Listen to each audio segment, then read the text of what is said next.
तर मावळ लोकसभेच्या जागेवरनं महायुतीमध्ये ओढाताण निर्माण होऊ शकते।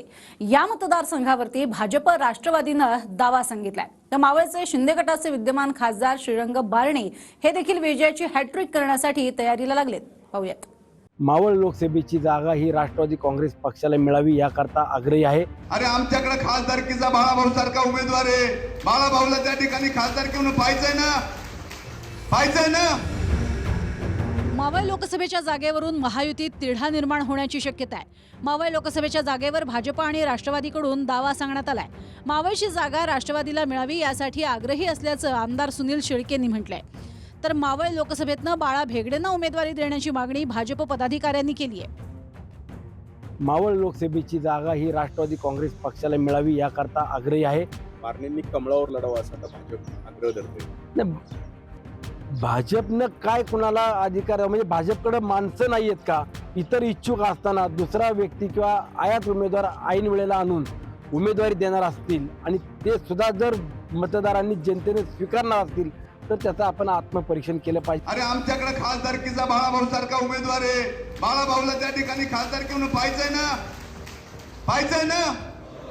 मी तुम्हाला निवडणूक प्रमुख रवी भेगडे म्हणून सांगतोय की आपल्या मावळातला माणूस दिल्लीला पाठवायचा आहे।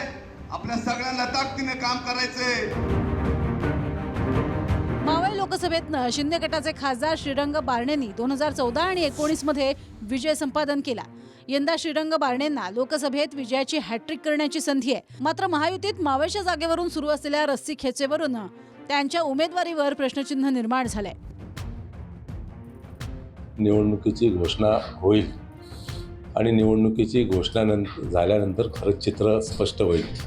आज त्याच्यामध्ये बोलण्यात काय अर्थ नाही।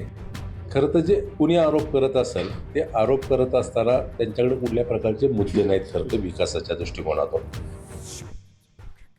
2014 मध्ये मावळच्या लोकसभेत श्रीरंग बारणे यांना 5,12,030 मतं मिळाली होती।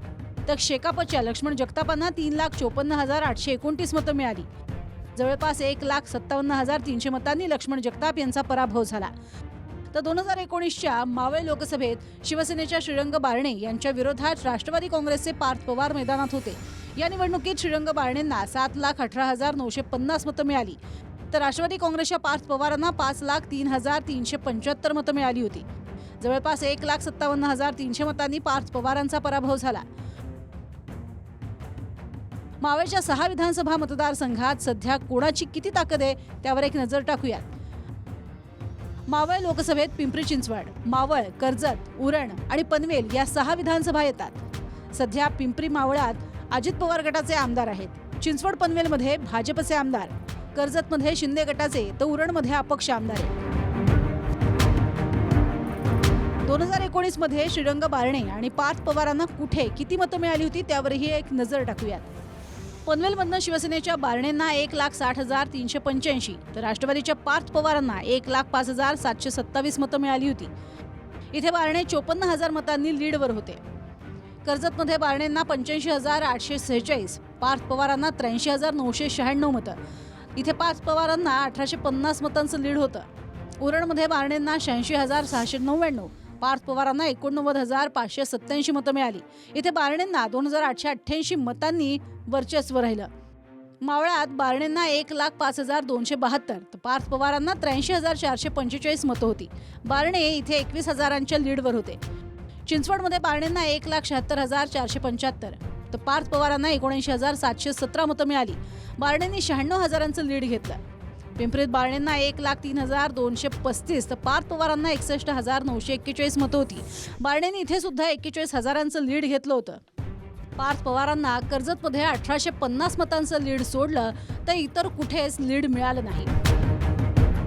एकीकडे शिंदे गटाचे विद्यमान खासदार श्रीरंग बारणे यांनी लोकसभेसाठी आपली तयारी सुरू केली आहे। दुसरीकडे भाजप आणि राष्ट्रवादीनंही या मतदारसंघांवर आपला दावा सांगत मोर्चे बांधणी सुरू केली आहे। त्यामुळे मावळची जागा कोणाला सुटणार, बारणेंची हॅट्रिक होणार की इतर कोणी मैदानात उतरणार हे चित्र येणाऱ्या काळात स्पष्ट होईल।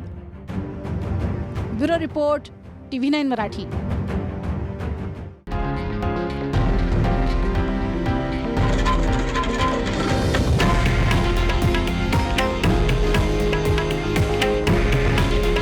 हे आहे देशातील नंबर 1 न्यूज नेटवर्क आणि आपण पाहत आहात TV9 मराठी. काळजी तुमची, हित महाराष्ट्राचं.